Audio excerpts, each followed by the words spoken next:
Jadi runner-up Piala AFF 2020, skuad Garuda tiba di Jakarta. Informasi tersebut kami sajikan kembali dalam Fokus iNewsroom malam ini.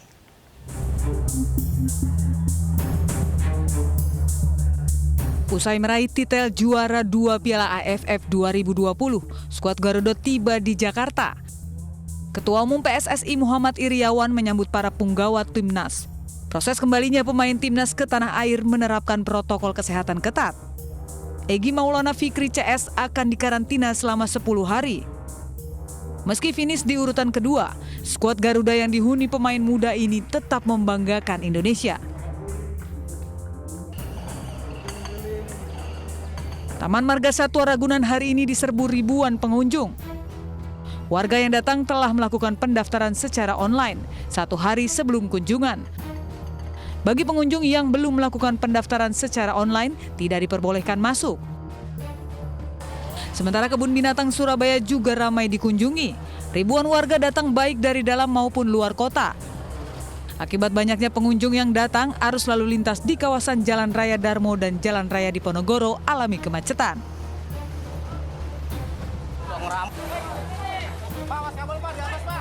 Beberapa kios pedagang dan sebuah bengkel di Jalan Bangka 9, Mampang Perapatan, Jakarta Selatan ludes terbakar. Api dengan cepat menghanguskan bengkel dan bangunan kios. 10 unit mobil pemadam kebakaran dikerahkan untuk memadamkan api. 2 orang meninggal dunia akibat kebakaran ini. 1 orang mengalami luka bakar dan dilarikan ke Puskesmas Kecamatan Mampang. Penceramah Bahar bin Smith kembali menyita perhatian. Bahar bin Smith didatangi Jenderal TNI terkait konten ceramah. Jangan takut-takutin masyarakat. Ada urusan. Bahar bin Smith kembali menyita perhatian. Kita negara Bhinneka Tunggal Ika, Pak. Oh iya, Bhinneka Tunggal Ika harga mati. Video perdebatan dirinya dengan seorang perwira tinggi TNI viral di media sosial. Anggota TNI tersebut adalah Brigjen Ahmad Fauji dan Rem 061 Surya Kencana. Brigjen Ahmad mengatakan kedatangannya hanya untuk memastikan Bahar datang ke Polda Jawa Barat. Bapak mau nggak datang kemari tetap sering saya bakal datang Polda Jawa Barat. Bukan bukti kan, emang saya udah ngomong. Bahkan dari minggu saya datang, saya kira bisa. Kalau nggak datang, jemput masalahnya. Loh, nggak ada urusan, saya bakal datang. Datang jemput Pak. Terus urusan Bapak mau jemput, yang jemput polisi bukan Bapak dong. Iya, tapi makanya saya tidak terima dengan pernyataan itu ketika mengatakan KKB adalah saudara. Saya nggak terima. Kenapa? Karena berapa banyak teroris KKB yang membantai prajurit TNI Polri. Kenapa Bapak nggak bahas itu? Terus mau bilang saya provokatif? Jangan dialihkan dari mana? dengan ini. Bahar yang masih dalam kondisi emosional kemudian menyinggung soal KSAD Jenderal Dudung Abdurrahman. Bapak percayakan tugas Bapak untuk memberikan ceramah yang baik kepada. Nah, tugas saya ngasih ceramah. Tugasnya Dudung harusnya jangan kutik-kutik masalah agama. Kalau nggak tahu masalah agama, akhirnya apa? Mensifati Tuhan dengan sifat manusia. Betul. Itu ranah kita. Dalam video, Brigjen Ahmad meminta Bahar menjaga ucapannya saat berceramah. Bahar yang tak terima dinasihati justru balik menanyakan maksud kedatangan Brigjen Ahmad ke kediamannya. Saya menjaga kalimat saya. Menurut Bapak, enggak ini tapi gini Pak, sekarang saya tanya, pesannya ada apa? Pesan dari siapa? Pesan dari saya selaku penguasa wilayah. Pesan dari siapa?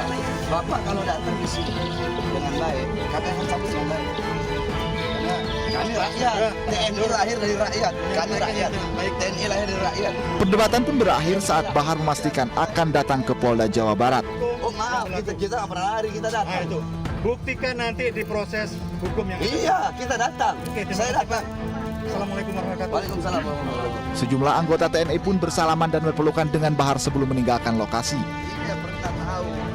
Kalau datang kemarin mau sok terapi, oh salah. Sementara itu, Kapendam 3 Siliwangi pun Kolonel Infantri Ari Trihedianto menyebut kedatangan Brigjen Ahmad adalah untuk mengingatkan kerumunan saat momen pergantian tahun. Tahu datang. Woi, kita ini rakyat. NKRI harga mati, merdeka! Merdeka! Sebelumnya penyidik Polda Jawa Barat melayangkan surat pemanggilan terhadap Bahar untuk dimintai keterangan dalam kasus dugaan ujaran kebencian Senin besok.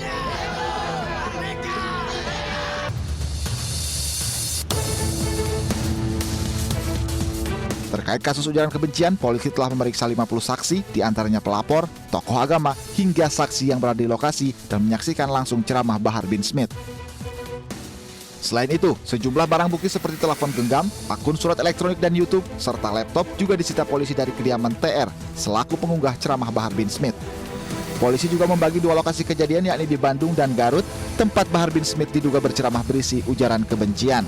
Surat panggilan sudah diterima dan Saudara BS akan diperiksa hari Senin tanggal 3 Januari 2022. Kita tunggu hasil pemeriksaan dari penyidik, selanjutnya bagaimana. Pemeriksaan dilakukan di Polda Jawa Barat. Selain ujaran kebencian, Bahar juga diduga melanggar Undang-Undang ITE karena selain di depan jemaah, ceramahnya juga diunggah di media sosial.